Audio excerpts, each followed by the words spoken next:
Hey y'all, it's your girl Sheikah Michelle. My God, this is my first video since the video right before my surgery. So doing a little update. I'm allowing you guys, and this is probably going to be my most personal, my most vulnerable video, kind of just giving you guys an update after surgery and all of that stuff. So I need you to stay tuned and be patient because there's a lot to unpack and a lot to unload. And honestly, I was just waiting for God to release me to speak. I just released a episode on my podcast, the Pieces of Me podcast with Sheikah Michelle. If you have not subscribed, what are you waiting for? Go over there and subscribe and catch up on the episodes. But I just released the Do You Trust Me episode, where I kind of did talk about what's been happening, what's been going on. But I was waiting before I actually sat down and did the Facebook Live video because I was like, I wanted to make sure that I was able to get off everything that I needed to say on the podcast before I came over here, because once, people start coming in and the comment section fills up, you tend to get distracted. And my brain is already on overload. Hey, love you guys. That's exactly what I was just saying. I get distracted by trying to respond to all the comments, and then my brain is on complete overload. So it's crazy to try to get back to what I was saying. But I want y'all to stay with me on this journey because I've been real careful about not sharing. Just a little more careful about what I'm sharing, and going into everything, I was really just trying to keep it to myself because all I had was enough to get myself through. But if you have not caught the Do You Trust Me episode on the Pieces of Me podcast, you need to listen to that. Even if you catch this and you can see me and you can hear me, that story is it is going to be the same, but that's an hour podcast, so I really couldn't get into backstory and things like that. All I could give you was facts, this is, and I really couldn't expound and really open up the way that I wanted to. So here I am doing this live. Thank you for everybody that is already watching. Y'all come on in. You can watch later. You can share it if you so choose, if it blesses you. Again, I was just waiting for God to release me to actually speak. And after I did the podcast episode, the feedback from it was so mind-blowing that I was like, okay, God, I know that we're doing the right thing. So I'm gonna start here. Let me tell you about the importance of being on top of your health. Let me just, I know we hate the doctor. We don't like bad news. We don't want to hear it. We don't have time for it. But I had this cough and this sinus pressure and this sinus pressure, which is normal for me because I have allergies and I have asthma. So I'm always dealing with some sinus, nasally, something going on. And normally I don't really put much concern into any of it. Until I start to wheeze or my chest starts to get a little tight. Then I'm like, oh, okay, girl, it's time for you to take a treatment, or, you got to pay attention to this because you got to be mindful of your lungs. So, with all that being said, my husband, had gone to work. Before he had left for work, he was like, I was coughing, and he was like, babe, you need to go make a doctor's appointment. And I'm like, yeah, And typically I argue, I'm like, I'm fine, but for some reason I did not argue. I made a doctor's appointment. So, I go to the doctor, and I'm going to break down these timelines for you so you can see how quickly and, crazy things have been the last few months, in our lives. So that was September 1st. I went to the doctor, and when I went, basically they did the x-ray right there in the office, and apparently they were saying that my thyroid looked enlarged, blah, blah, blah, blah, blah, and they wanted to do some further testing on that. Okay, great. This is just wonderful. This is where we're going with this. Now, what's funny is I'm going in there for sinus pressure, right? Cough, sinus pressure. Nothing, right? That was September 1st. September 14th, went in, had a chest CAT scan done. Okay, this is what we're doing. We're fine. I'm good. So on September 22nd, my doctor had informed me that there was an incidental find. The second incidental find, because remember, they weren't even looking for enlarged thyroid. They were checking my lungs and my sinuses. They weren't looking for this stuff. So there was an incidental find, and there's like, oh, it looks like there's something on your left breast. And I'm like, you gotta be kidding me. I'm like literally, I'm like, you've got to be kidding me. Now, those of you that are in my inner circle, you know that during this time, if you're looking at the timeline, during this same time, I'm in the middle of an assignment. I'm in the middle of the Keeping the Kingdom fundraising concert. So in the process of all of this happening, I'm in planning mode. So I remember when my doctor had told me that, and if you see me looking down, I'm trying to, I had to keep bullet points so that I can keep my brain focused on what it is that I'm trying to say, and for me not to get distracted. So if you see me looking down, I'm kind of like trying to get everything done in order. So I'm in the midst of, like I said, the planning process of the Keeping the Kingdom fundraising concert. Now, if you don't know, I will be honest, I am crazy. And this is how crazy I really am, especially when it comes to God and an assignment. When he tells me to do something, I'm a little crazy behind it. It like, there's nothing like you can't, I'm focused. I'm focused, laser focused. So when my doctor tells me, that there's something on my left breast and, I need to go get some testing done, I'm like, so I'm on assignment right now. I was like, my event is coming up. I was like, I really need to focus. I was like, God gave me something that I need to release to his people. And this is the God honest truth. This is what I'm saying to him. And he's kind of looking at me like I'm crazy. I was like, so I need to postpone these tests that you want me to do. I will get back to him. I said, but I need to postpone it because I really need to focus on my assignment. And he said, okay, well, don't take 6 months. He asked me, when the event was, and it was actually a few weeks, apart. So he was like, okay, not a problem. Schedule those tests, but do what you need to do. So I did. I proceeded, did what I needed to do. That was September 22nd. The Keeping the Kingdom fundraising concert was October 14th. So I needed to release. I know what God had given me for his people, and I had to be obedient to that. I'm like, listen, if God gave it to me, he already knew what was coming down the pipeline. So he's going to hold it up. It's going to be fine. Whatever it is, it's going to be fine. That's just how I took it. I'm like, when God gives me something, I am all in, full in, committed to what it is, the vision that he has given me. I can't hear or see anything else. I'm like, Lord, I trust you. So, though I trusted him, this is a crazy, because I'm trusting him. But even in that, when I went home that particular day on September 22nd, after that doctor's appointment, I remember just the thought of them finding an incidental find, this thing that was on, this thing that they had seen on my left breast. Like, my doctor's like, oh, it doesn't have to be anything, it could just be fatty tissue, da da da da da. So I'm like, okay, whatever, put it out of my mind. Get home, I'm bawling crying. Like, yeah, I'm bawling crying because I'm like, Lord, like, you gave me this assignment. What is this? This is crazy, right? Now, mind you, I remember texting my best friend, and I don't remember what the text message said. I probably can pull it back up, but I remember texting her, and the text was unlike me. It was very like mopey and sad and depressing, right? And the minute I pressed send, when I tell you, I heard God say, but do you trust me? And I'm like, oh, you're not about to do me like this, because like, I trust you. And immediately when I tell you, it like shut me down, because it was like, okay, so how am I going to send a stupid text message like that? Because I was in my feelings. I was entitled to be in my feelings, because I'm like, oh my God, I got all of this stuff going on. I'm overwhelmed. I'm trying to plan this event. Like, God, you gave me this event to release, and now I got to deal with all of this stuff in the midst of this.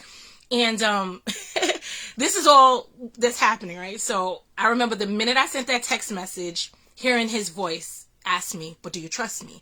And I was like, okay, this is what we do. You know, sometimes you got to punch you in the gut to get you right. Hey, Mel. Hey, bro. So that was the event, you know, went on. So on November 13th, I went and I had to get a thyroid sonogram, as well as a breast sonogram and a mammogram. I had not had a mammogram yet. And what's crazy is I think it was like the week before, my best friend and I were having a conversation and about mammograms, right? And I was like, yeah, I haven't gotten one yet, da da da da da. And literally, when I had to go for the sonogram, they had told me, they were like, well, we don't recommend you get the sonogram without the mammo, if you've never had. And I'm like, okay, this sounds fun. Let's do it. That was, like I said, November 13th. Couldn't even leave. I didn't even get to leave the office. I was still in the office, you know, sitting, waiting. Women that have gotten mammograms and stuff done, you know, you kind of sit in that room and, you know, in all of your glory. And I remember sitting in that room and the lady comes to get me and she says, we need to talk to you. She's like, we found some masses on your breast. And I'm like, what? Like, come on. So, like, she calls the doctor on the phone. I never forget this. I'm in this little room and she calls the doctor on the phone and the doctor's like, I need you to have a biopsy immediately. And she was like very like I could tell the severity in her voice of what needed to be done. And literally that was November 13th. November 17th, which was that Friday, I had a biopsy already scheduled, and I was in that room to get that biopsy done. And I remember like, okay, Lord, like, you know, this is what we doing. It's fine. I'm fine. You know, it's probably nothing. It's probably just some fatty tissue, like they said, blah, blah, blah, blah, blah. Now, mind you, she said that they had seen some, you know, masses. And I'm like, okay. Now you fast forwarding, this was November 17th. We done went through Thanksgiving and everything and like still waiting for these biopsy results. And November 30th, which was my husband's birthday, I remember, he worked that day and he had came home from work and I had just gave him, you know, his dinner and stuff. And we were sitting down and my phone goes off, and this was like 7 something at night. Right. This is like 7 something. My phone goes off and it's my doctor. And if you know me personally, you know that I've been having a battle with this one cell phone of mine that I cannot hear unless I have like headphones in. So typically I have to like put it on speakerphone. And I had it on speakerphone and I'm walking through the house and he tells me that basically some of one of the samples came back positive for cancer cells. And I was like, okay, like what's the craziest thing is like I'm literally like trying to get him off the phone. Only thing I'm thinking about is, oh my God, I don't want my husband to hear. I don't want, you know, my son to hear. Like, I'm just trying to literally rush him off the phone. Like, okay.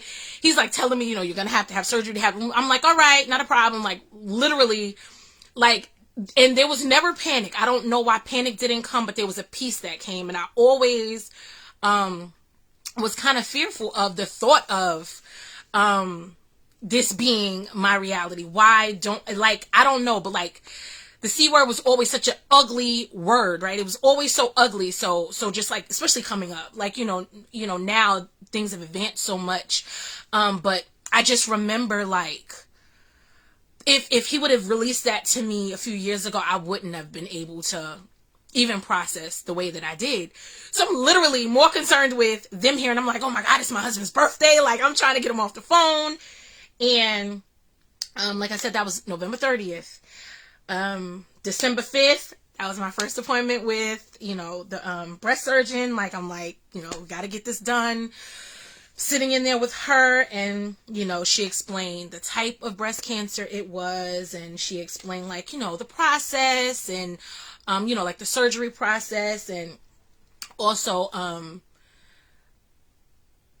we discussed the lumpectomy or if it was going to have to be a mastectomy. She was like, we'll know, more so once we do the breast MRI. That's when we'll kind of have a better idea of the scope and what we're really looking at. So I'm like, okay, so because she had already told me of the possibility of the latter, it was like, I went home and I remember I was very open with my husband and my son, and I remember going home and I'm like, so guys, there's a possibility that they may have to take my left breast. And they're both looking at me like, what? Like, right. How I'm looking at you is how they were looking at me. But I think the way that I processed it all, because God would not let me fear. He only needed to say to me once, do you trust me? For me to like, wake up and really be like, okay, everything that I had to walk through, I knew it was like, okay, well, like either you trust him or you don't. Like he's already on the other side of this, so you got to walk through this. Like period, you have to walk through it. Like there's no time for falling apart. Like we got to get on the other side of this. And as I'm expressing this to you, like literally the people that were the closest to it, I promise you that they won't tell you anything different than what I'm telling you. Like literally they probably thought I was crazy. Because I really didn't get a moment of like the breakdown cry moment. So fast forwarding, December 12th, I had the breast MRI done. And then December 19th, that's when I met with my breast surgeon again, and we had the conversation. And when she told me about the area that was affected, basically it had also affected my particular area, and it was best to remove all of it. So it was like, okay, like the bottom line is there's no time for vanity. There's no time. It's like,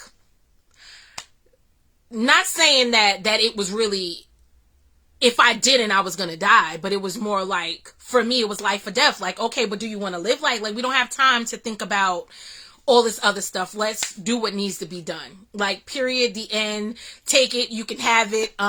That's that. So now I'm telling you this to give you the timeline, but I'm going to break some of these things down in the middle of this, for you, because baby, I promise you, it doesn't go all like this. Okay. But I'm trying to give you the timeline so you can get an idea of how quickly this thing happened for me.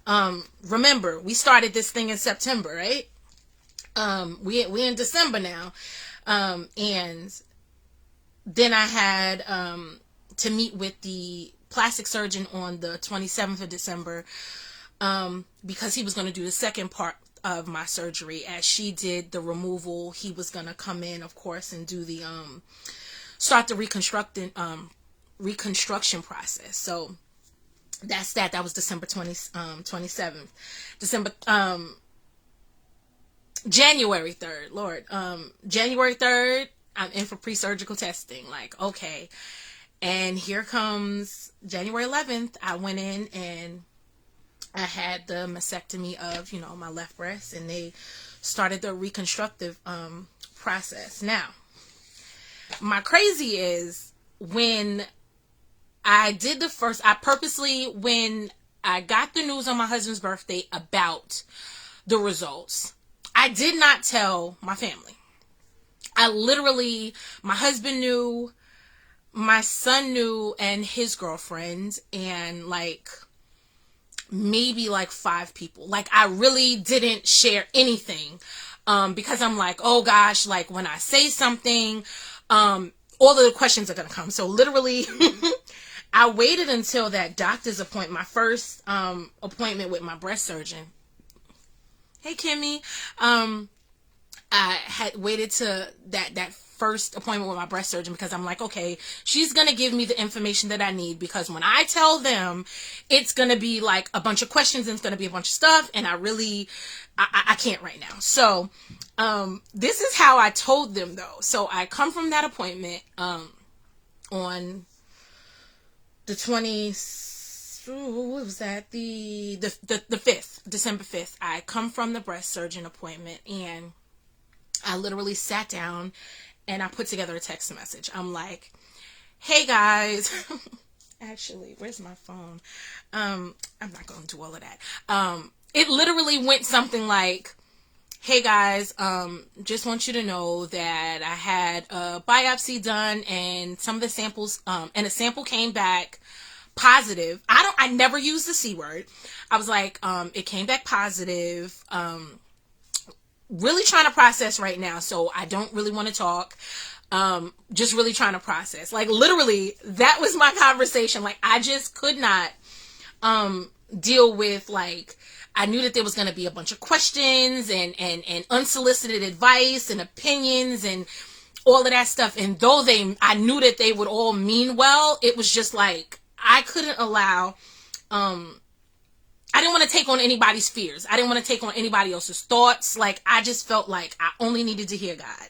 Like, I just refused to take on the concerns and fears and have all of that stuff, like, in my brain, because then it would make me walk in panic and in fear. And I'm like, listen, I got to go through surgery.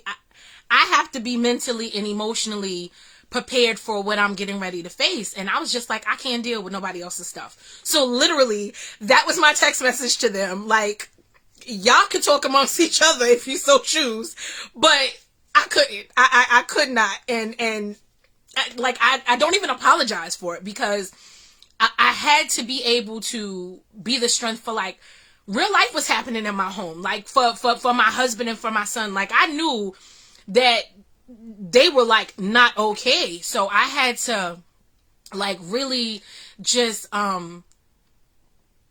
be all that I needed to be, like, for them. Like, my focus was on making sure that they were okay. And as I'm going through all of this, I'm just like, I wouldn't allow anybody to use the C word. Nobody around me that knew. We never used the C word.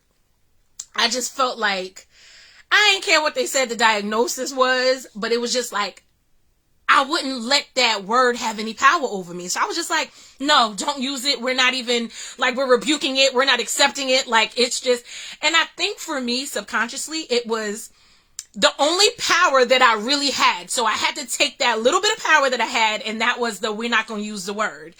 And literally, we did not use the word.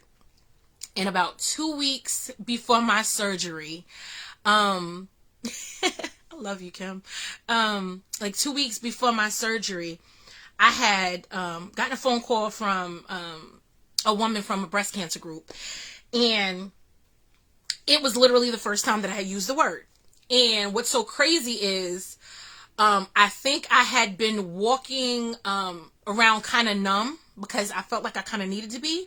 And I was walking around a little numb. Like, it wasn't that I wasn't acknowledging it, but I felt like by not using the word, I was like reclaiming power. I had some form of like power.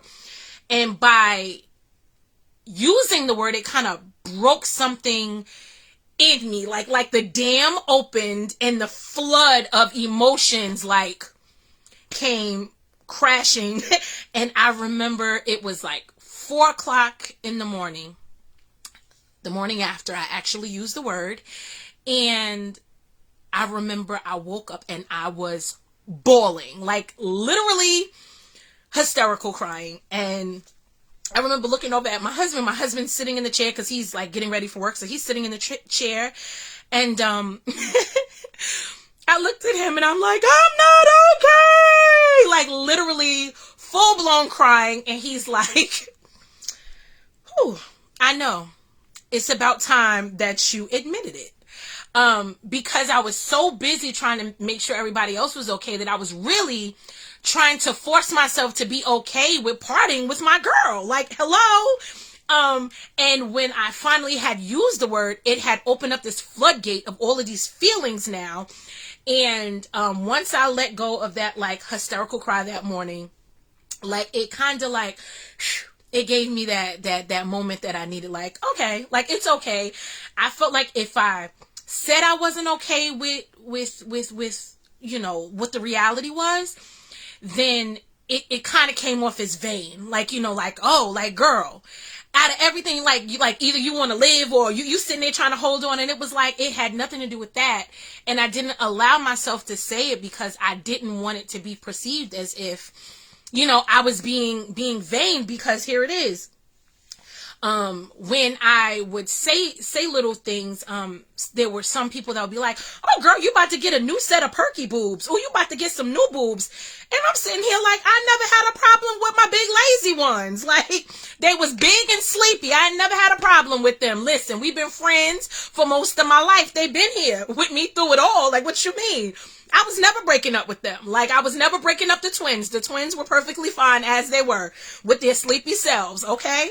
So it was like, you try to be okay, and I don't think people are not trying to be insensitive, but it's kind of like, and now you try to, make jokes about it to make yourself feel okay about it, but subconsciously I didn't know how I would feel. Like, after the surgery, like there's no backsies. Like, once you get it removed, like you can't get it back. Like, excuse me, on second thought, can you give me that back? Because I'm having second thoughts. Like, you don't know how you're going to feel, like, about your new normal. Like when you have to look in the mirror, like, are you going to be okay? And I was more, concerned about my mental and my emotional state. I was like, oh my gosh, like, how am I gonna, just walk through this? Now, what's crazy is diagnosis didn't make me cry.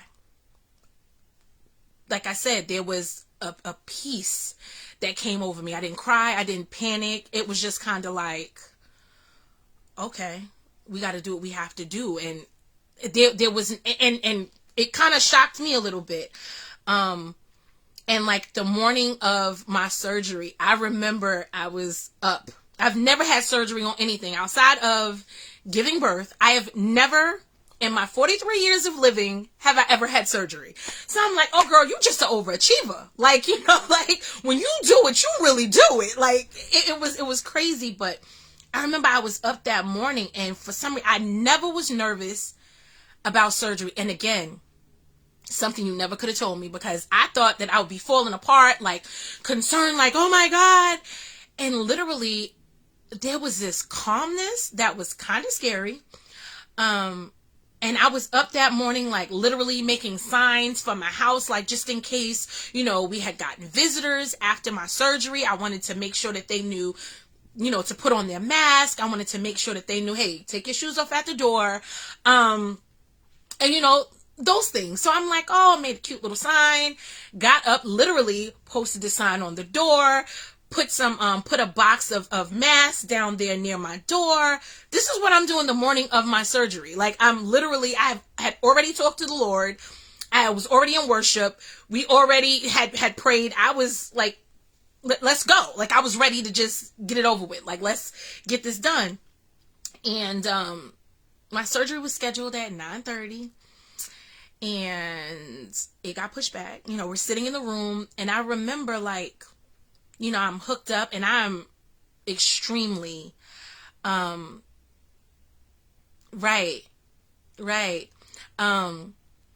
I was like, I'm extremely, afraid of needles. Like, my whole life, at this point, I'm a human pincushion, but I, like, extremely fearful of needles. Like, I'm full on crying. I'm telling you now, like, I'm like, listen, there's a method to my madness. This is what I need to do to help me get through the fact that you have to give me a shot or have to take blood. Just give me a minute, and I promise you, I'm gonna give you what you need.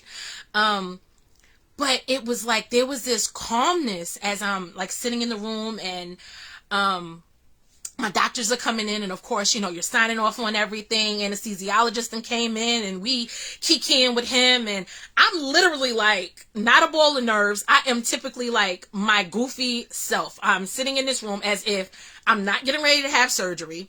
Like, I'm not battling breast cancer. Like, they're not getting ready to take my boob. Like, I'm sitting in here like just kikiing, like everything's fine. And the last doctor that came in was my breast surgeon. So we're laughing, and she's like, are you ready? And I'm like, I'm ready. I was like, let's get it done. Like, we were talking, and then, one of the nurses came in, and she was like, there was a problem. And I'm like, well, I know she's not talking about like a problem, because we about to go into the OR, so I know there's no problem because my surgery is getting ready to happen. And I didn't know if they were talking about me, like I said, like about my surgery. So basically something with the dye that my doctor needed wasn't ordered, or they had to wait for it, or something of that nature, which pushed my surgery back. So of course, like, my first instinct was a little like annoyed, because I'm like, oh, how much longer can I keep, my nerves down, and keep, like, my husband is in the back with me. So, I know that he is going through it right now, because it's like my wife is really getting ready to have surgery, and there's nothing I could do to protect her. Like, I have to trust her with somebody else. And I'm, concerned about him. Like, oh gosh, like, how much longer? Like, is he going to be okay? And then I was reminded that if there was a holdup, I had to believe that God had held it up for a reason. So I was like, okay, if we got a little longer, we'll just have to wait a little longer. And we sat there, and I just put my headphones in my ear and zoned out, and we played a little bit of music. And I think we went in about, it was almost 12 o'clock when my surgery when they actually came in. And they're like, you ready? I'm like, I'm ready. So I get up, I walk down, I'm dancing and singing on the way to the OR. The anesthesiologist and I are dancing and having a good time. I walk in the OR, we're all laughing, living our best lives. And baby, when I woke up, it was over. like when I woke up, it was like, I was like half asleep. I remember like reaching over, and like there was a plate on the side of me where one of the amazing nurses had like, I guess, gotten me a tray, because I had not eaten. Remember, you can't eat when you're going in for surgery. So my surgery now is pushed back. Now you're looking at 12 o'clock. So by the time the surgery was over, I can't tell you what time it was when I woke up in the recovery room. But I wasn't supposed to spend the night. And then I decided, I was like, listen, it was already later on in the evening. I had to wake up about 5. It had to be about 5-ish or something, because, I just decided, I was like, the guys are never going to sleep. Like, if I go home tonight, first of all, it's cold. If I go home tonight, they're never going to sleep. So I'm just going to spend the night. So, I did. I was like, I'm going to let them deal with it, and let them go home and at least try to get some rest, knowing that, I'm in the best place. I'm getting the best care. So that was that. That was the surgery process. Now here it is. Now the recovery. This is again why I was trying to protect myself from like the conversations, because people were telling me like, oh, I had never had surgery before, so it's like, oh, the pain after, it's after the recovery, it's the pain after the surgery, and blah blah blah blah blah, and oh, you're gonna be in so much pain and all of this stuff. And I'm like, well, that excruciating pain that they were talking about did not happen for me. Thank you, Lord. Well, at least it didn't come in the first week. Well, the excruciating pain didn't come, but week 2 was that reality check of, your body is trying to get adjusted to this new normal that's happening. And it was like, what are we doing here? Like, this is crazy. And things are starting to hurt that weren't hurting before. And things, it was something. Week 2 was something. And, the places that I was comfortable in week 1, I was no longer comfortable in week 2. Like, of course, I wasn't sleeping in the bed, because you can't lay flat and anything like that. So thank God for the recliner that my family had made sure that I had, because I couldn't lay in my bed. And then they had ordered me a positioning pillow through my insurance, and that had not come. So it was an interesting process. But I wanted to say, we're still in the waiting. we're still in the waiting process. Still waiting to see, there's some tests that are out to see if I'm going to need chemo or radiation or both or neither, and I'm praying for neither. But you know what? Also just trying to trust God. But in the midst of it all, I have to say, I thank God for you guys, because when I did when I did the video, about the surgery, I didn't talk about, because again, it was just the people that needed to know knew, and everybody just did not, need to know at that time. I chose to disclose that I was having surgery because, I do have, like, even with my customers, I was like, even though that I had sent them emails, I'm like, everybody don't respond to emails. And I wanted them to know that I was not going to be able to, to work. I wasn't going to be able to make products and things of that nature. Like, I was having major surgery. So that was why I did the video. And when I did the live video, I chose not to disclose, what I was having surgery on. And, I truly thank God to each and every one of you that didn't even know what I was having surgery on and just really wanted to bless my family. Okay, this is when, did I tell y'all I have not cried? And this is when it gets real for me. Because I gave you all of that to walk you into some more truth. Because there's some other stuff, right? There's some people, listen, you guys, some people, like, just knowing that I was having surgery immediately, started asking me, like, what's your Zelle? What's your Cash App? We want to be able to sew into you. And there were people that were asking, about a GoFundMe, as the weeks were going. They were like, Sheik, what about a GoFundMe? Do you want to start a GoFundMe? And da-da-da-da-da. And I was like, for me, I'd never been somebody that, ask for help. Like, it is so difficult for me to ask for help or feel like I'm inconveniencing anybody. Like, that is like, I got that a lot from my mom. Like, so I was just like, no, I felt like the people that wanted to sew, they would, like, like the people that genuinely cared and that had it to give and that genuinely wanted to pour into my family, like, they would. And I didn't want to put that burden of a GoFundMe or anything like that on somebody, knowing that most of the people around me are already struggling. Unfortunately, as an entrepreneur, like, I don't have a family leave, there's no leave that I can take that, is going to pay me as I'm recovering, as I'm going through, potential treatments, as I'm, going through this process. There's nothing that pays me.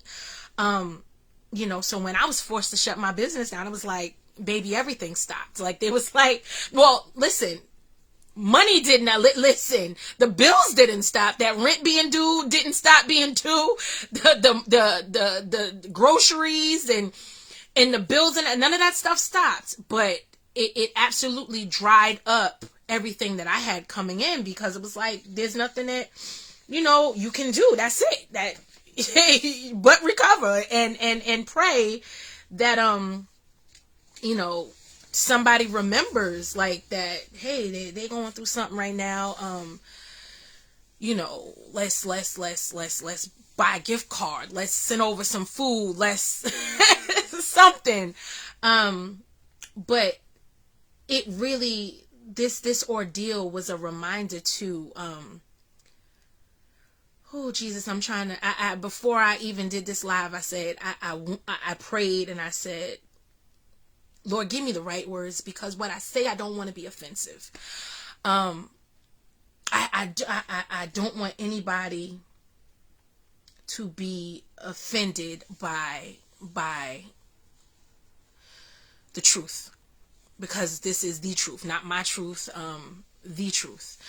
But it's like, the thought, the pain of not having, those of you that have experienced loss, like, when you go through real life, you look for that, like, my mom and I were like inseparable, and having to go through this, like, I remember, like, just thinking, like, in the very beginning, like, I remember, like, man, I just wish that I could, like, just cry, like just to curl in my mother's arms, just to release, just to like lay on her arms and lay on her lap and just have her like make everything okay, like only a mom can do, like just,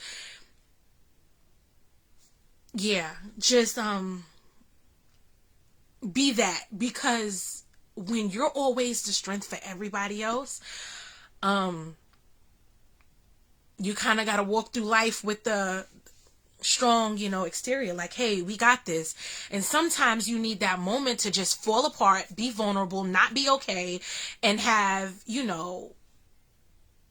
mommy fix it. And realizing that, baby, you don't have mommy to fix this. And though she wasn't going to be able to fix what the diagnosis is or anything like that, just having her there, that person that could be that for me, where I'm still focused on making sure that my husband doesn't fall apart, my son doesn't fall apart, just making sure that I had that in my mom to kind of like, okay, I can get this to her. She gonna eat this. I can get this to her. She's gonna be fine with it, and she gonna build me up to what I need to be. But not having that, it just it was just it hurt. But it also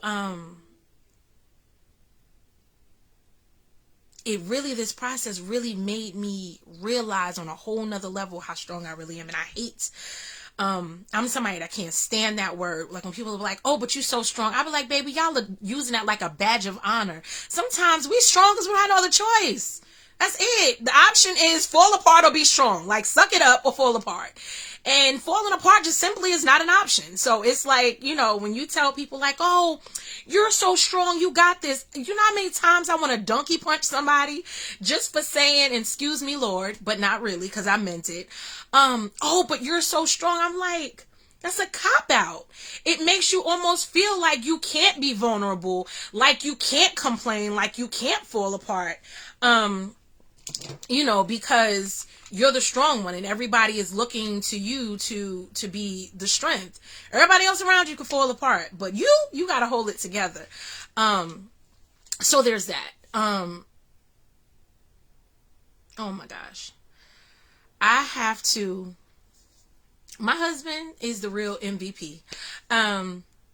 Listen, shout out to my husband and my son for all their sacrifice and their love and their dedication through this entire journey thus far. When I tell you, my husband took a leave from work. When he knew I had to have surgery, he was like, that was not, there was nothing more to talk about. It was like, no ma'am, no ma'am. If this is what needs to be, like, so he took the leave from work so that he could be my primary caretaker. And he just he didn't trust anybody with my care. Like him and my son were like the tag team duo. Like it was something special. Like it really was. And I was trying to protect them from, having to like clean drains and see things that I didn't want them to see. Like I was like, oh man, this is a lot for them to have to like be able to carry. Like I just, it was one thing to be my emotional support and to kind of, make sure that I was eating and things of that nature, but to have to physically, milk drains and change drains and dump the drains and clean. And it was like, I didn't want them, to have to do all of that. But I can say that it so made us so much stronger. Like it made us, that bond was so, unbreakable. It is so unbreakable because just having him there, like, and every single day, like he every single day and probably in the hospital, but I was so out of it, I can't remember much about what happened in the hospital after the surgery. There's bits and pieces I remember that I'll keep to myself, but every day he made sure that he told me how beautiful I was, like how pretty I was. And and I don't even think I looked at that side of me, until maybe like week 4 or something. I don't even think I like looked, like when he was like, having to, change bandages and like, clean certain areas. Like I literally was like sitting back, looking in the air. I wouldn't look, because I just wasn't sure of how I would feel. Like I didn't know what it looked like. I didn't know how I would feel when I saw it. And it was like, this is crazy. This is really my life. So I want to thank my husband and my son for getting me through this, this far, because this is still, we're still on the battlefield. We're not out of the woods. We're still in the thick of this thing. We're still in the thick of this. Surgery, was one part. We're in the thick of this thing right now. And I have to thank, oh my God, my best friend Debricka, who, Lord, she was there from the first of all, she's been there through everything. Like, I mean, even before this, just burying, which miscarriage, like when I had my miscarriage, and then, burying, my first husband, and then, my grandfather dying, like my mom dying, all of that stuff, like all of that she's walked with me through. So I knew that, that I had a trooper that was tried and true. And when I tell you, she was there through diagnosis, through my surgery, she was waiting outside in the waiting room through my surgery, just my healing, from the surgery, and still just standing alongside me, as we wait to see like what the next steps are. Like I thank God for her, because one thing I can say is, man, when you love somebody, like when you genuinely, like when you tell people that you love them, you show up, period. You show up. You show up physically. You show up emotionally. When somebody is going through something, you show up. And we have gotten in a place of just selfishness where it's like, listen, if I've considered you to be one of my close friends or family, especially, baby, you show up. You show up. Like, cause here it is for me. This is the mind-blowing thing. And I'm talking about this for a reason, because somebody needs to hear this. There's going to be somebody that is in your life that is going to go, I'm going to tell you what they not going to tell you. I'm going to tell you what they not going to tell you. The question I have, like, because I dealt with so much hurt and disappointment over these last few weeks, surrounding people that I had held to a standard that I realized did not hold me to the same.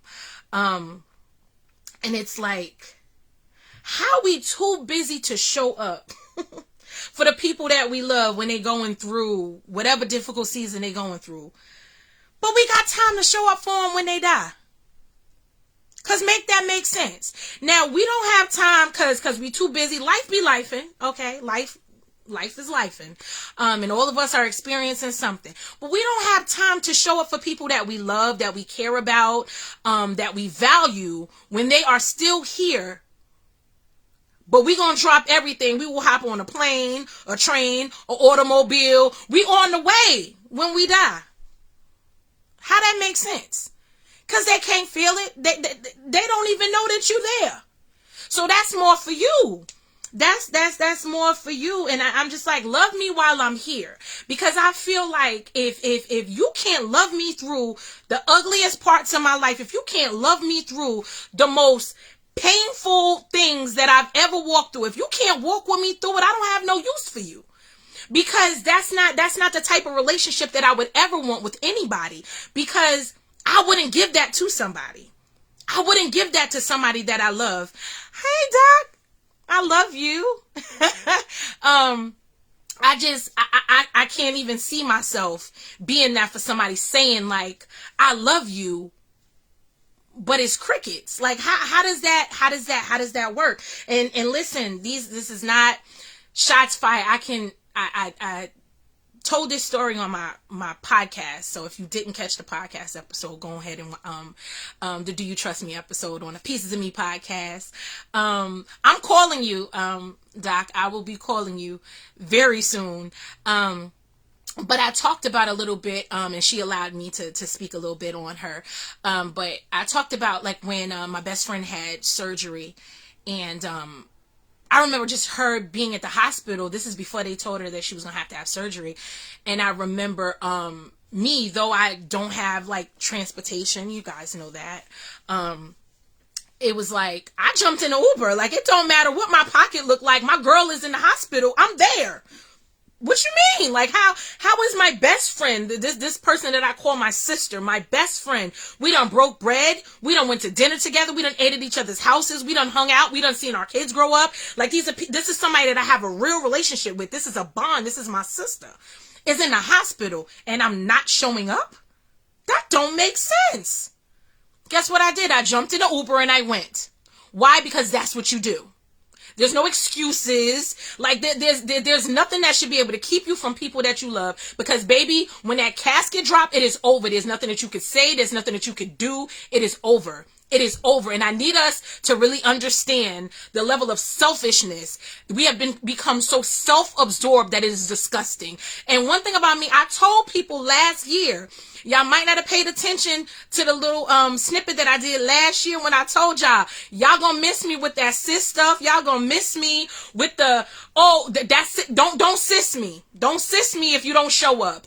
Don't tell me that you love me, because I'm holding everybody accountable in 2024. And I told y'all this before this even came down the pipeline. So all of the things that I was willing to overlook and the things that I was willing to just eat, I am not doing it in 2024. I told y'all that in 2023. So when I'm holding people to the fire and holding you accountable for not showing up, for not being there, like, you can't be mad at me, because the reality is you were not. So here it is, back to my bestie. I remember she had surgery. The first 2 weeks, she was in a lot of pain. So though I would text her every single day, I did not physically see her. And I remember she sent me this text message that I did not like. I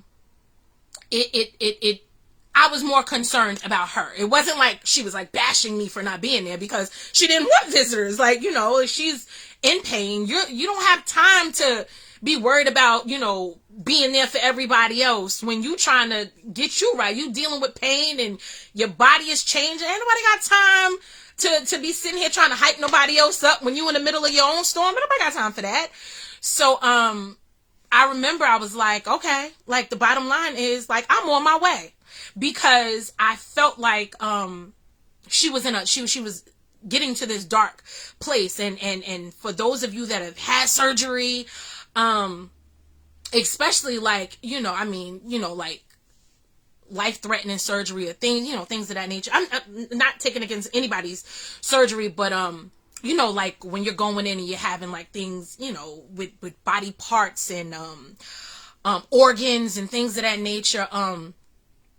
If you are a people person like me, being stuck in a room by yourself is a lot. So,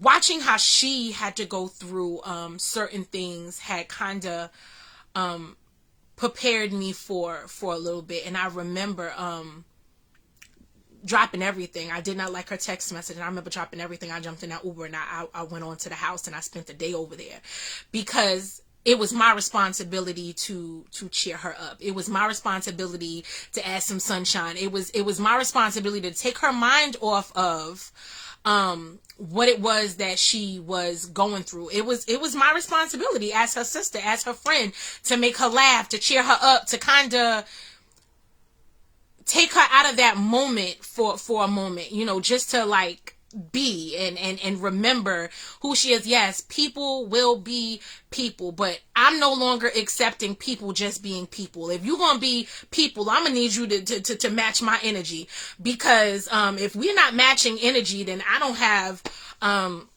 no use for it. I mean, I think that we grown, right, bro? Not you. I'm speaking, generally speaking. It's like, at some point we have to grow up, and especially if we are standing in the body of Christ and we're like, oh, we're this and we're that, and it's crickets, you know. But yeah, I just remember her going through those things, and that's just the bulk of our relationship is like, you know, we show up for each other. We show up for each other. There's never there's never a time where I've looked up that I've experienced like any real life, you know, situation, and she has not been there. And I'm gonna say this, and this is not, again, I said, if we have broke bread, if I consider you to be my friend, and you know, we connected, or however, I'm gonna say this, and I'm gonna look right in this camera here, and this is, again, not no shade to nobody. I'm telling y'all the truth, because I needed to bless somebody. I wanted to heal somebody, and I need y'all to stick with me, because there's some other stuff at the end of this. But like, when God gave it to me to release, I'm really trying to get out what he gave me to release in the order he gave it to me, to make it make sense so that it could bless somebody. And I see y'all in the comment section already saying that this is blessing you, and you don't know. It took a lot for me to sit down and unload and really allow people into what's happening in my life. My circle is very small too, so imagine the punch in my face when my circle is really small, and it just got a whole lot smaller. Now listen, y'all. I am grateful for the text messages from people. Now, this ain't got nothing to do with people like, you know, that I don't hang out with you. So somebody texting me and just checking up on me, I am extremely grateful. We never hung out, you know, and the fact that you're taking the time out of your day to like check on me, this is not for you. I am absolutely grateful. But let me break something down. Especially for the locals. When you love somebody, you show up. Like, physically, you show up. Like, you emotionally show up. And text messages are the bare minimum of what you can do for somebody. They're the bare minimum. Like, and at some point, it gets lazy and it feels forced. Like, it's just like, it's the same how you feeling. And it's like at what point is the text message going to come like, hey girl, can I do anything for you? Hey girl, how's Nas? Hey girl, how's the husband? Hey girl, can I do anything for them? Hey, can I come sit with can I come sit with you for a little bit? You know, maybe I can give them a minute, you know, for themselves. Like, at what point do those action text messages come? Because after a while, them text messages seem a little lazy. Like, it's just like, it feels like those text messages are more for, you know, people to be able to say, well, at least I text. At least and it's like, baby, no. Now, if you live in another state, if you in another country, I don't expect nothing more than some text messages and maybe a phone call. But baby, them text messages without action is like, when you meet a guy, ladies, come on here, because I'm going to break this down so that y'all can get it. It's like when you meet a guy and y'all getting to know each other, and this is when you know he ain't the one, because all of them text messages say the same stupid thing, like, what are you doing? The conversation's going nowhere. What are you doing? What? How many times I'm going to respond to the same, like, and you're looking at the message like, am I lying? Am I lying?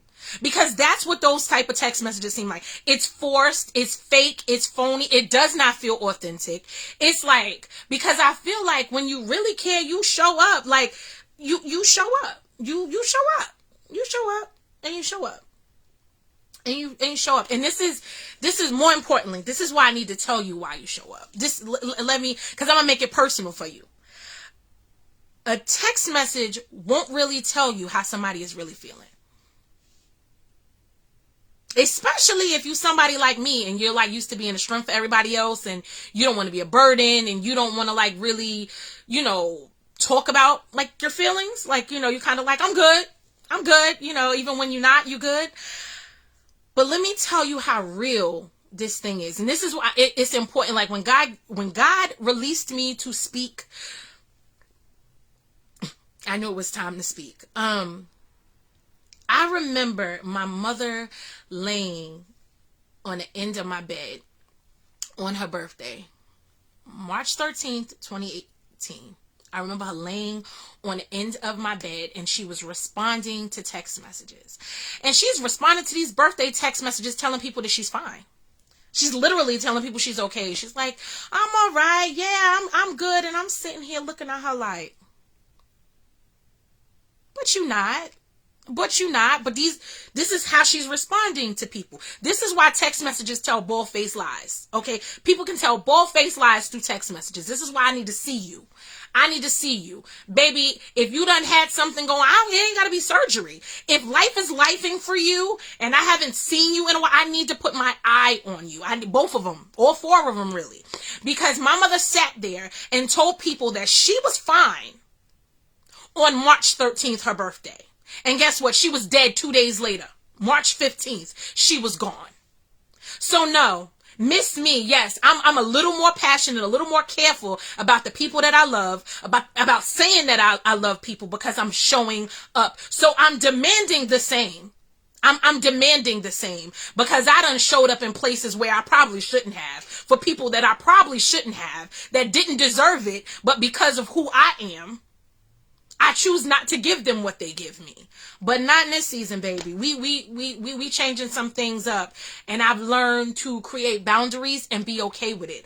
I've learned to call things out the way that they are, because I'm no longer going to eat what people are serving. I'm no longer just going to accept like, okay, this is okay. No, it's not. When it hurts you, you gotta go. So now I'm sitting up in counseling somewhere, or I'm sitting bitter and upset and not myself because I've allowed people to treat me like less than I deserve. That's not gonna happen. That's not going to happen. So forgive me, y'all, if I'm getting a little passionate, because I'm passionate. If you know me personally, like really know me, you know I do not play about God's people. You know I'm passionate about people. I'm passionate about doing right by people. I do not play about God's people. That's where I really, it's a trigger spot for me, because I feel like I've been through so much that my heart bleeds for people. It's kind of like I can't just see somebody going through a difficult season and not want to help, like not want to be there. It's impossible. I don't have that in me. And I guess I could blame it on my grandma and my mama, who was loyal to a fault, and she rocked with you. But despite that, because I said what I said, but I truly believe that everything came together the way that it was supposed to come together. Like I don't think that it was by accident that the people that I thought would be there were not there. I do not think that was by accident. I truly believe that is absolutely the way that God designed it. Now the hurt and the pain that comes with it is real, but I do not believe that was by accident, because I felt like I said, it bonded my husband, my son and I in a different way. Like it really, like we were literally forced to solely rely on God and each other, because we really were all we had. You know, it was life was real. It was happening. But I also know that God knew what we needed, but he also knew that he needed to show me the truth about some of the relationships in my life. Because I love hard and I genuinely want to see the best in people. There were some things that he needed to show me about some people that I was holding on to, some people that I was like holding to a certain standard that I just realized didn't hold me to that same standard. And it also reminded me that some people are just attracted to your oil and your light. I mean, they want access to what you have. They see what God is doing in your life and they want to benefit from it. And here it is. They're only there when it benefits them, or when you could do something for them. So here it is. I'm man down. Like I done had surgery. I'm recovering. I can't do anything for anyone. And it showed me truly some of the motives behind people that I really really care about, like that I really genuinely care about. It truly just showed me how to compartmentalize those relationships, and you know, how to put people where they belong, and that is that's all I'm gonna say about that. So I want to say this though. I want to say thank God for those of you that did not take it personally when I didn't respond to your phone call or your text message. Child, between my brain being on overload, like, those of you that have ever had surgery, like, listen, major surgery, I had nothing much. I'm still, my brain is in fog mode. It's so overwhelmed. It's so, and the reality is, like, every day is not a good day. And the journey isn't just physical. Like, you know, once you have, it's not just a physical, like, you are emotionally and mentally exhausted and drained because you're dealing with life and having to adjust to this new normal, adjust to what your life is now. Some days were simply not good days. And listen, I didn't answer phone calls, wasn't intentional, not always. It wasn't intentional not to never call you back or not to ever text you back. Like, number one of my phones is so janky that it's just like, baby, I might not even got that message. But two, it's like, I probably forgot. Like, literally, if I open up this is why I don't like to open up text messages without responding, because that thing, you're not the only person that's texting. I have a phone full of people that are texting, asking me, how am I? To the point where my husband and my son were like taking my, like, the first like 2 weeks, like, literally, they were taking my phone. Because I was feeling guilty for not responding to people. Like, now I'm literally sitting on my phone trying to respond to people in and out of, like, sleep. My body's tired, like, I'm exhausted, but I feel guilty for not responding to people's text messages. And they was like, we can't, that's it. So, I thank God for the, you know, for people that, like, really just, like, understood, like, wow, real life is happening. She'll get back to us, you know, if not, we'll text again or we'll call again. And, you know, because that means everything. Like, literally, it was like, my focus is on healing and recovery, and it's just right. And then you forget, sis, you know how many times you've texted me or we've texted each other, and, like, I'll look back and I'll get ready to text somebody and I realize I'd never even responded to the last text that they sent me. I do it all the time. It's not, heck, I was doing it before surgery. Like, it's not intentional. It's, life is life, and you're dealing with, you know, things the best that you can. And ultimately, like, sometimes responding to a text message in that moment is just not important. Like, I'm in pain. I'm trying to deal. I could have been getting bandages changed, or my husband might have been trying to feed me, or life is lifing over here for real. So keep that, like, you know, it's not an intentional thing. We have to learn to get out of self. We got to learn to get out of self, because we so, like, focused on how, because they didn't do this and you like, baby.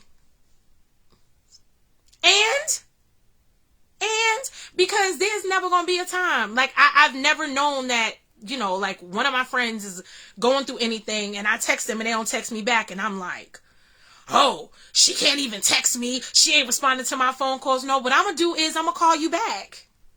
I'm going to text you again. Matter of fact, I'm probably going to come knocking. Like, okay, I need to see you. And I don't do the pop-ups, because I don't do pop-ups at my house, because I don't do pop-ups. But if it really is that serious, where I'm like, hold on, girl. Now, I know that you used to responding.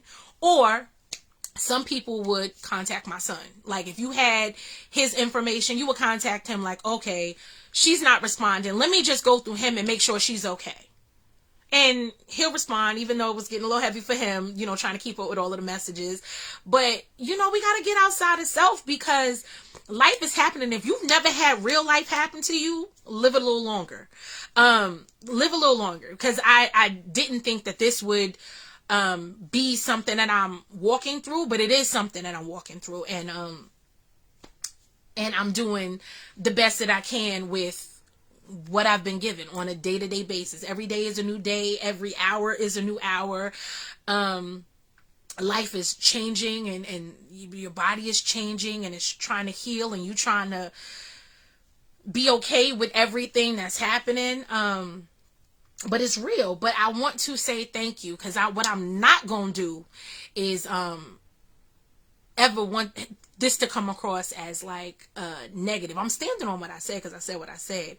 But I'm really just trying to get out everything that so because I needed to touch on some things, because again, there's going to be somebody in your family that is going through something. There's going to be somebody that you love that's going through something. Heck, it might be you. And I pray that if it is you, somebody on the other side of that has watched this video, so they know how to be there for you and stand in the gaps for you when you're going through a difficult season. So you're welcome. But I do want to say thank you.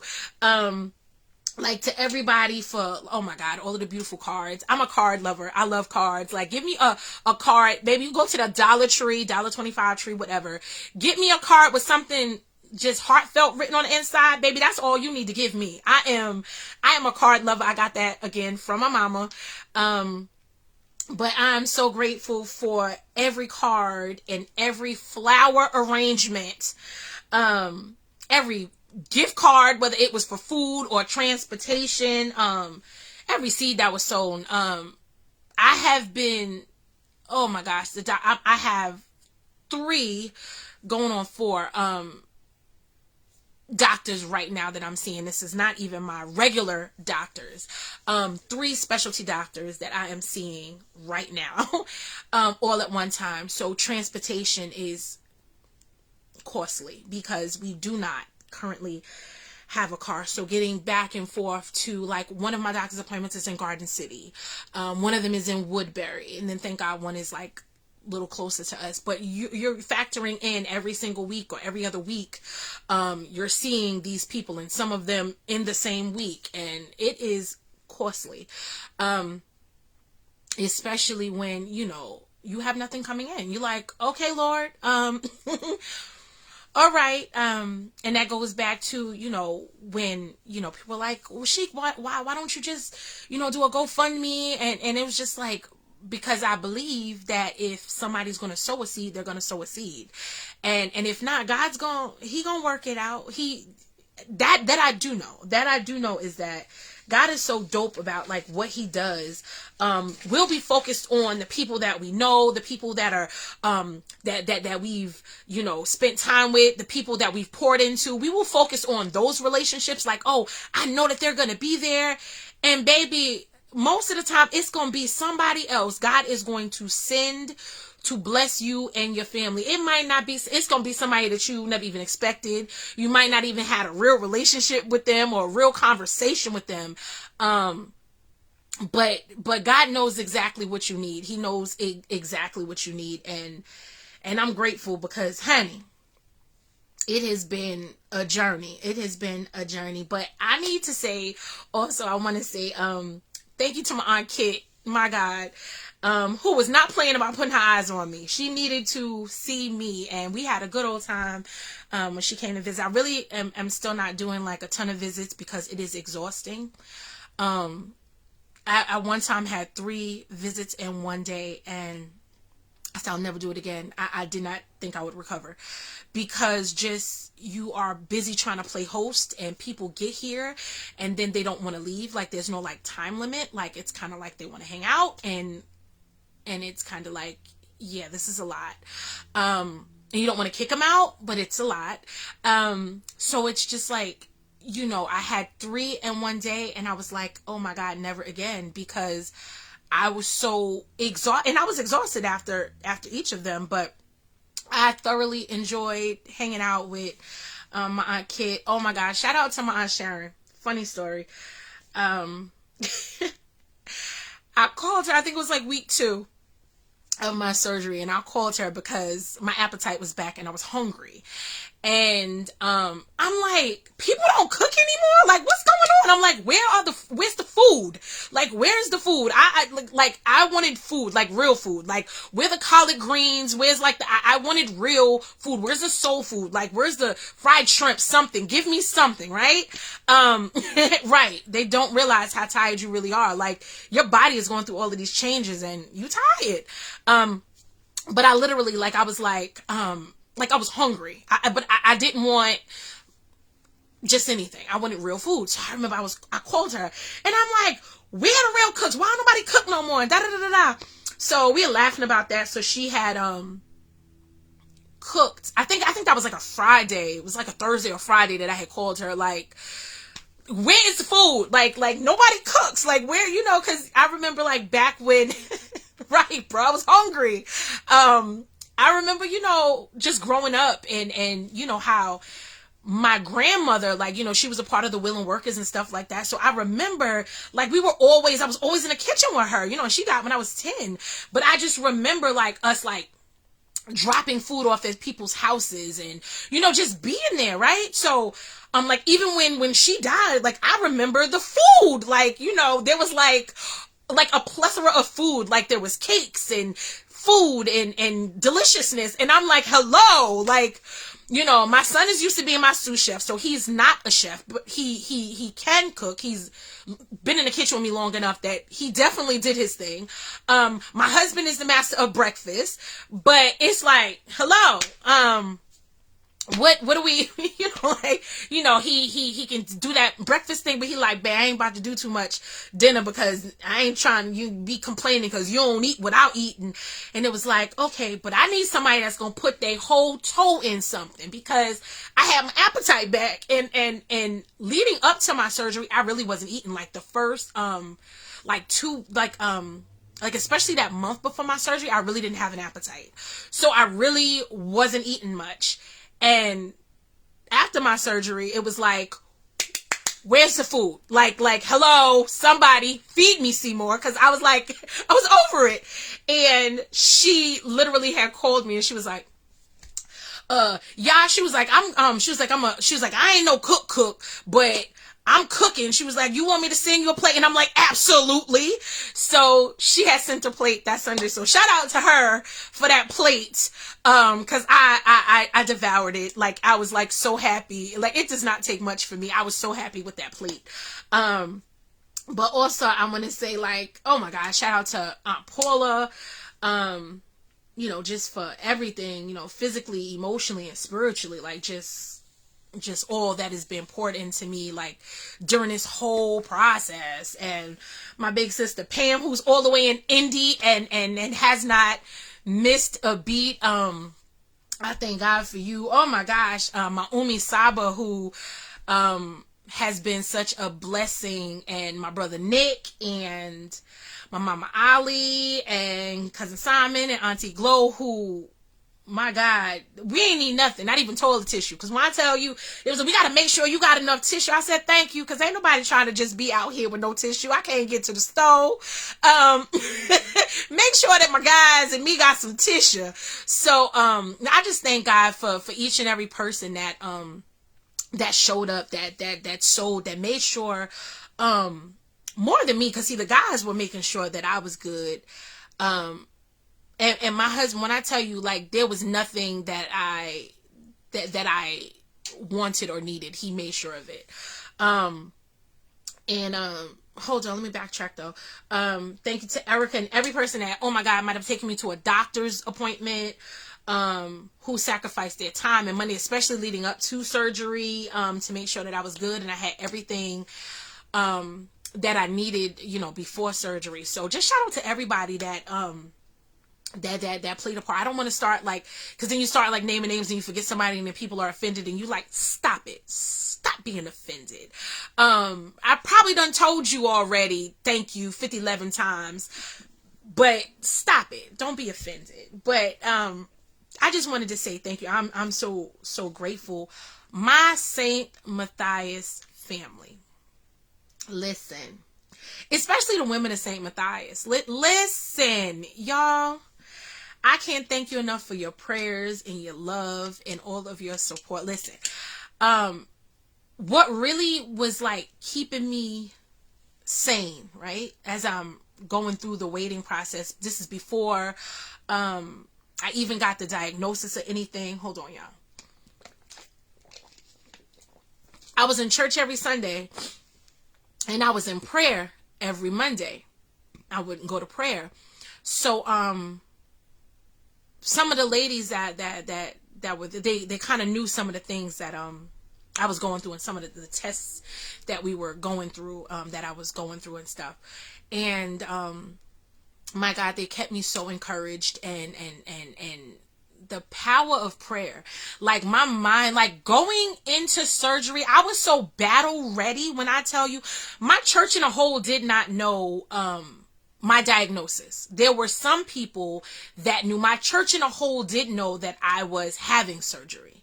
I chose to keep my diagnosis very private, especially before surgery. I was just like, I didn't need a ton of people to be in the mix, or I didn't need a bunch of extra text messages and stuff. So it was like, if you knew I was having surgery, just send up prayers. You didn't even need to know what the surgery was for. Just send the prayers up. God knows.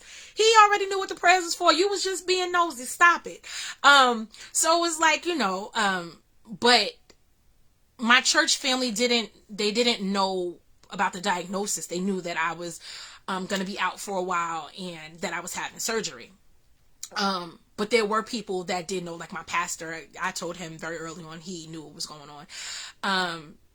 But the prayers and the genuine love and concern, and still now, it is like, God is so good. Like he gives you everything that you need. Like he really does. But I need to, because I'm going to end this in a minute, but I need to, this is why I wanted you to watch to the end, because I need to tell you how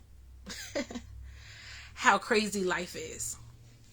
Like how even in your most vulnerable, when you are honest with God about things, he will give you a whole new level of strength. Because this is a real life moment, and I had to write it down because I don't want to forget any part, right, of what I'm getting ready to say to you, because if you are here, you're gonna get it and it's gonna bless you. So I remember, and because I'm journaling, this is how I know dates, the way that I know dates, because baby, I wouldn't know dates the way that I know dates if I wasn't journaling, or if they wasn't all in my calendar. Like doctor's appointments was in my calendar. And because I'm journaling, there are things that I remember. But listen, and I pray that this blesses you. So listen, this was on February 7th, and I remember I was like done. I was frustrated. Like surgery was on January 11th, so this is now February 7th, and I am like frustrated. I'm like tired of doctor's appointments. My first doctor's appointment was like 5 days after surgery. It was like, where am I going? Like, I'm in pain. Like, what do you mean? So it was just like, I was frustrated. I was done with doctor's appointments. I was like frustrated with whatever potentially lied ahead. I was like disappointed, like just regarding like, people that I thought would like be there. And yeah, I had definitely got to that place where things had like set in, and it was like I was over it all of it, like just all of it.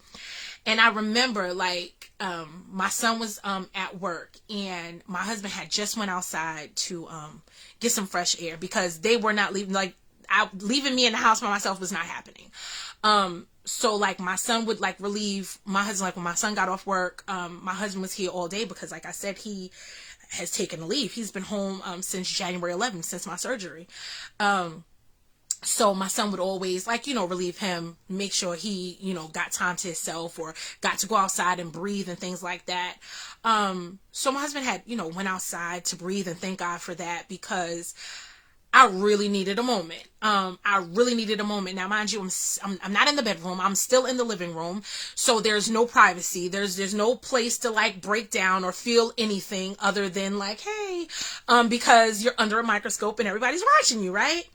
And I remember my husband had just gone outside for some fresh air, and things had gotten so heavy for me that like literally every time my phone would ring and it would be one of my doctors, I would literally have an anxiety attack. Like literally, I was like it would like immediately I would start crying because I'm like, oh my God, like what next? Like what's like, it was that heavy. That was just like, I'm tired. I'm tired. I don't want to talk to anybody else. I don't want to hear anything else. Like, let's just be on the other side of this. Like, let's just be over already.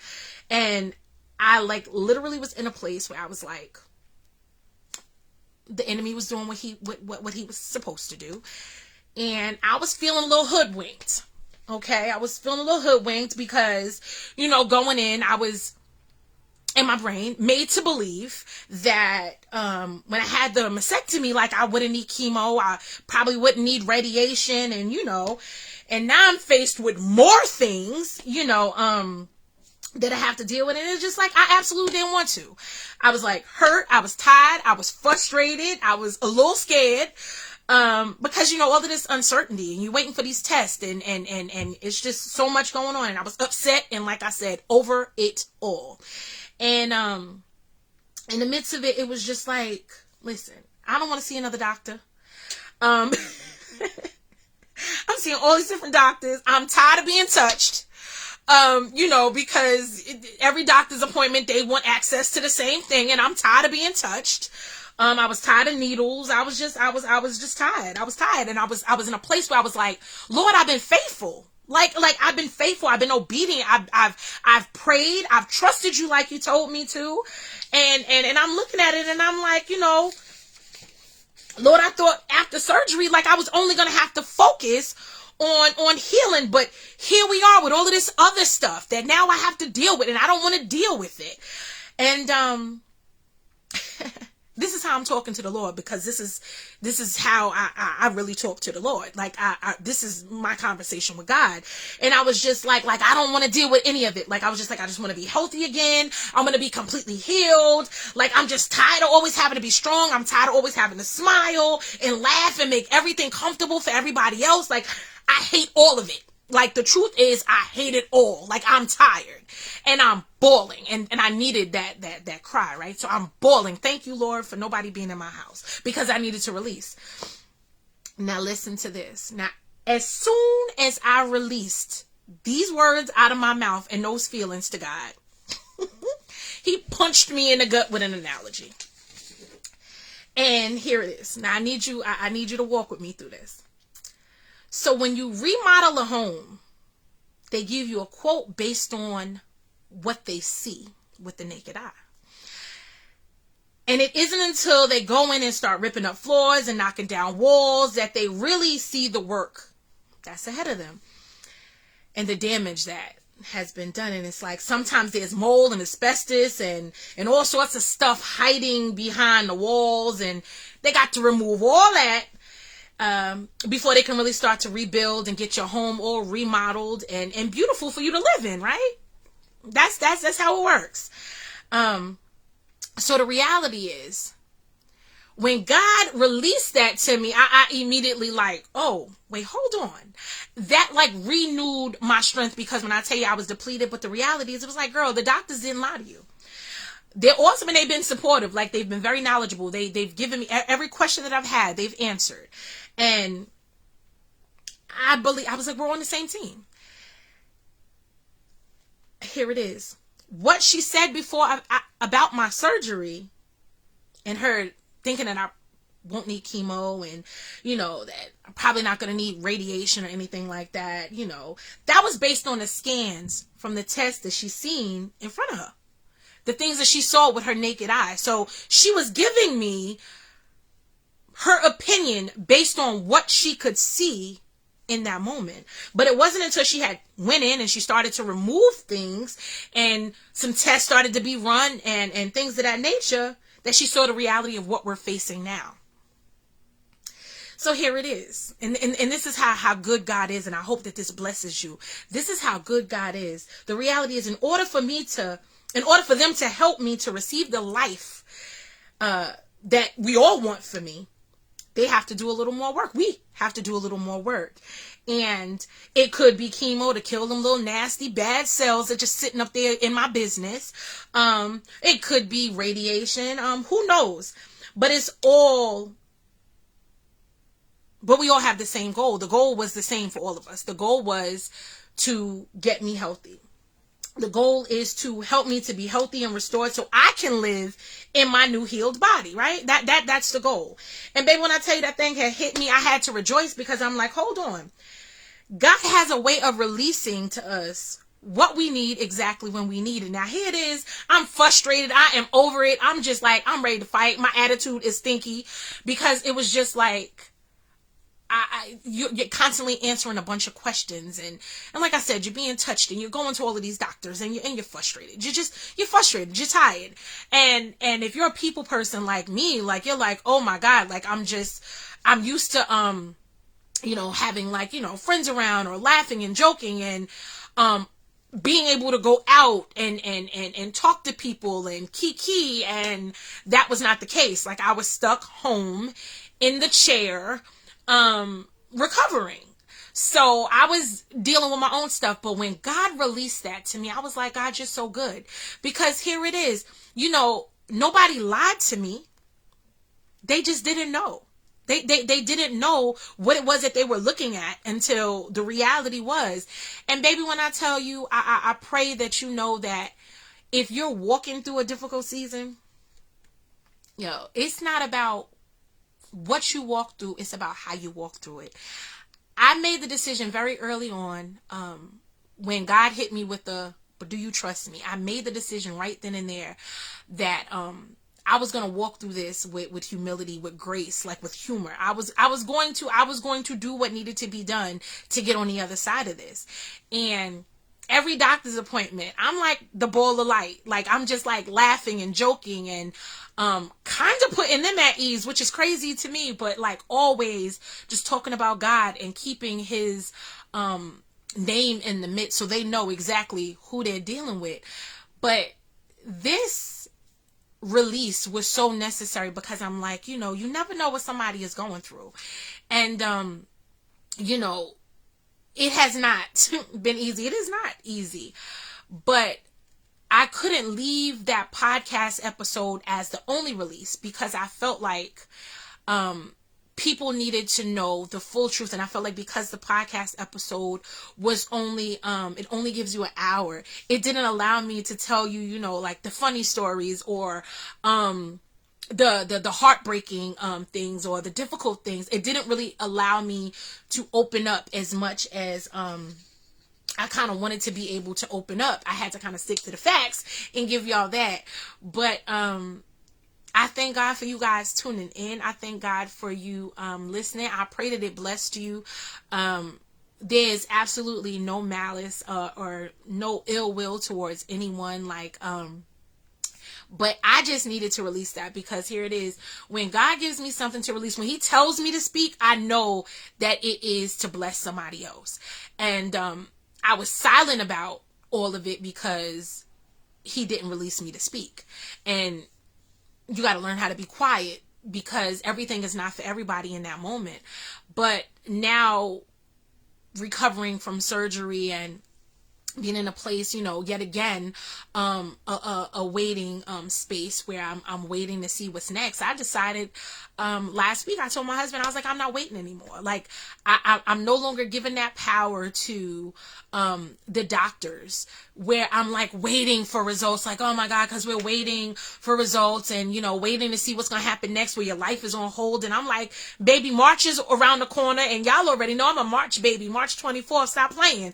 And they're like, what are we going to do for your birthday? And, you're sitting and you're like, I don't know, because I don't know if I'm going to have to start chemo. I don't know if they're going to do radiation. I don't know. And I'm like, we're not doing that because you don't get that time back. You don't get that time back. So I decided I was going to take the power from the doctors and put it back to where it was supposed to be. And that was on God. Because regardless of what they say, he has the final say. And he don't walk with me through it. So baby, when he said, do you trust me?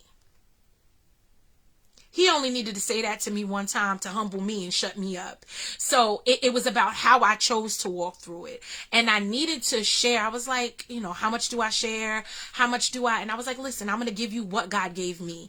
And this is what he gave me. So I pray that, I know this video is a lot long. But I pray that it blesses each and every one of you.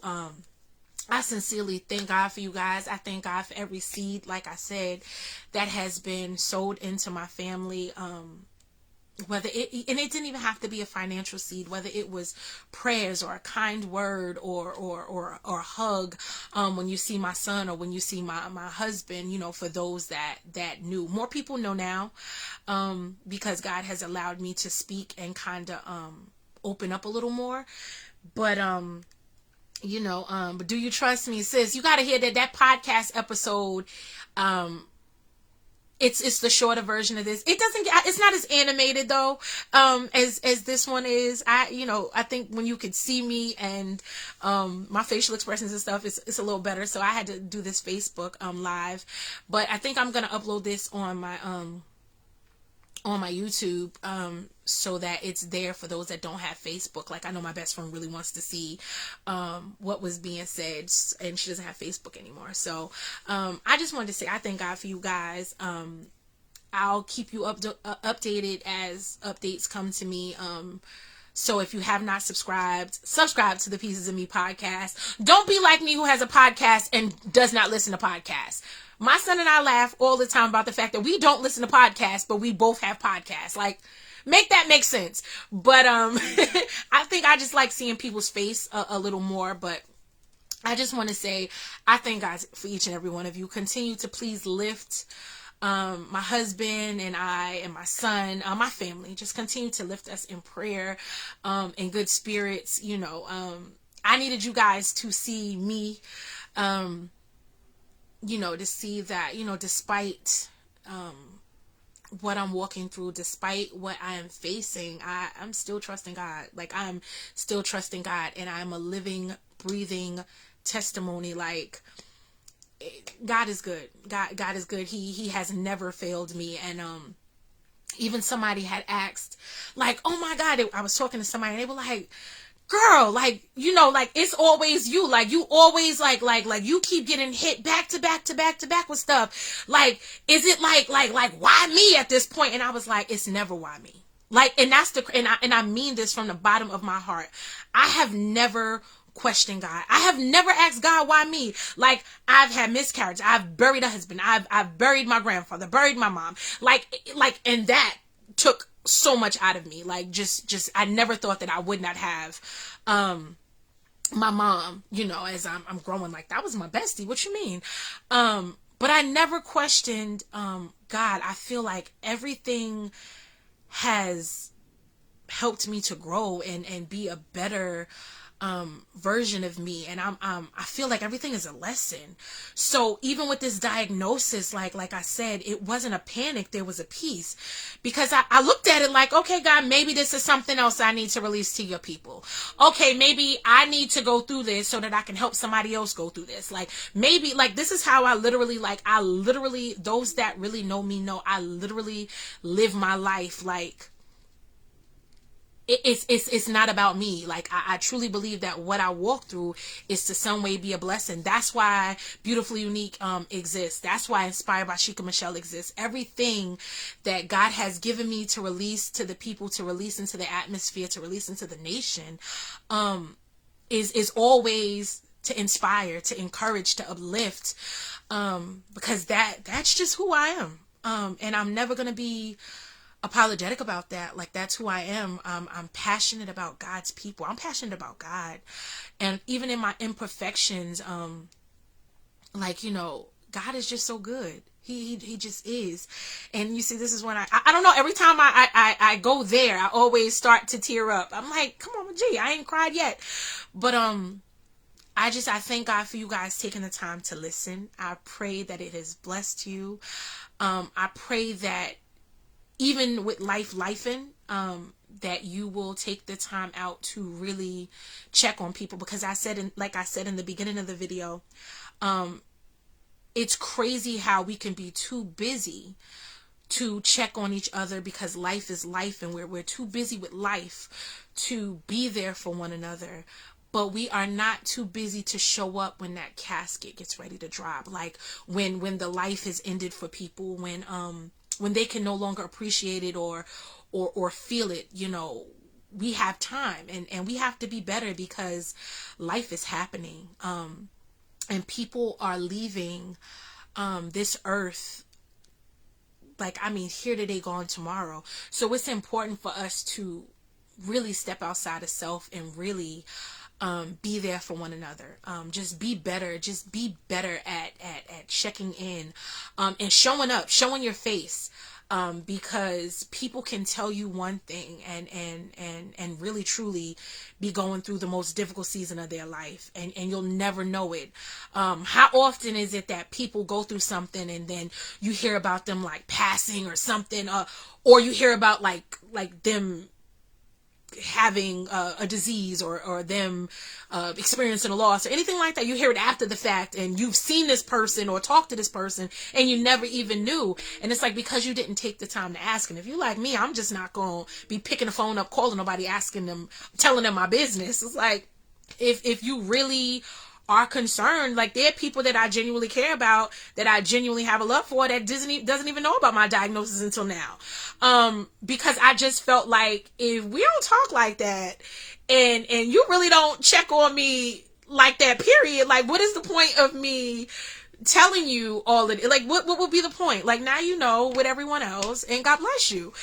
And it was never a malicious thing. It was just more like, I was very careful about who I let into such a vulnerable time. Like, if you weren't in a place where you were going to be able to pray me through something, if you weren't in a place where you were going to be able to get a prayer through, or cover my family, or make sure there was really no point in sharing, because I felt like, I needed to be all that I could be for me and my family. And I didn't have time to be everything for everybody else, or people falling apart like, oh my God, I can't believe this is happening. You like, well, is it happening to me or you? So I'm gonna need you to man up and stop crying, because I ain't cry yet. But that's that. I'm going to end this here. I thank you guys. I've seen your comments. I know that I did not acknowledge a lot of the comments, because I know that when I started to acknowledge a bunch of the comments, I was going to like lose focus on what I had in my brain to say. And she's a lot on overload, and I didn't want to miss anything, and I'm sure that I did, but I gave you the bulk of what I was supposed to give you. So yeah, I love you guys. I thank you guys for tuning in. This is an update on what has been happening in my crazy life. I thank God I don't look like what I've been through right now. But I do, because baby, if you see this thing, child, these edges is, woo! But I still don't have full movement in my left arm. So I really can't like lift it all the way over my head or nothing. So child, these yeah, child, the Lord is blessing me. It's okay. It's gonna all come together. But baby, no, seriously, love you guys. I'm done with this. I love you guys. I will subscribe to the Pieces of Me podcast with Sheikah Michelle. I love you too, bro.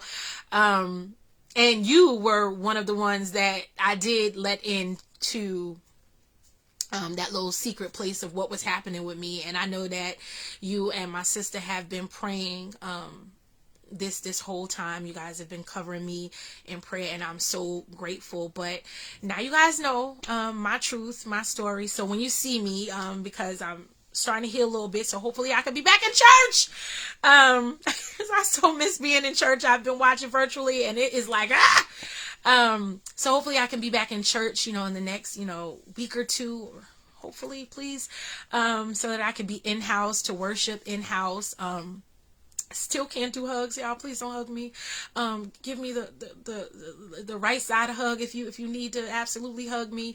But my immune system is still so, like, you know, vulnerable. So really just have been trying to be careful as I'm healing, and trying to make sure that you know, I don't pick anything up from anybody. I ended up last week, Sunday morning, I'm at urgent care at 8 o'clock in the morning, with a severe ear and sinus infection. So even though, oh Lord have mercy, Jesus, December 26th, covering her in prayer. You didn't even tell me that. You know better. You know better. Why didn't you tell me? But yeah, let me stop, because now I'm virtually fighting my brother, because he gonna put something on my post and not even tell me, like he don't have my phone number. He didn't even tell me personally. He gonna put that on my post. You know better. But I love y'all, and I'm done talking to y'all, because see, we be here all day, and I could talk to these people right here on the phone. So get off. I'm done. Y'all have a blessed day, and don't forget, be kind to each other and yourself. Please. Please. Love you.